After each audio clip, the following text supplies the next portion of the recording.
Take a look at asteroids here in Among Us. This is one of my favorites in regards to Fitts's law because you can see the very stark difference between games and software when it comes to Fitts's law.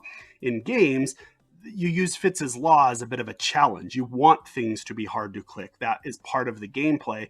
Whereas in software, you don't want that to be the case. You want your buttons to be easy to click. You want to have high accuracy when people are trying to click what they want. And you can see that here. Depending on the size of the asteroids that are coming across and their distance from my cursor, that will provide that challenge. So say, for instance, we were to see a large asteroid here far away, a small asteroid here far away, a large one close, and a small one close.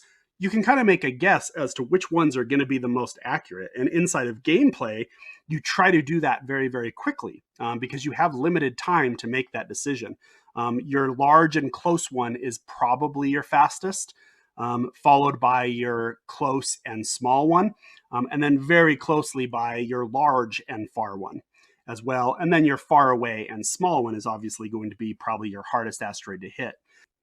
The interesting thing about games is that in addition to distance and size as part of the equation for Fitts's law, you also have to deal with movement. These asteroids are moving across the screen in different speeds and different trajectories. So not only do I have to make a snap decision on which one is the easiest for me to hit, I have to get my cursor to where it's going to be when I get there.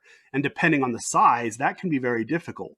In a game like this Asteroids, my window is pretty limited. An asteroid isn't going to go too far out of that realm, but if you're playing something like a first-person shooter and you have the whole screen to play with, especially when you're doing something like sniping, I may have very tiny targets at the very exteriors of my screen. And then it becomes a challenge as to, well, what do I try to shoot first? Am I going to try to hit the one that's furthest away? Do I try to do a calculation on what one's the most important?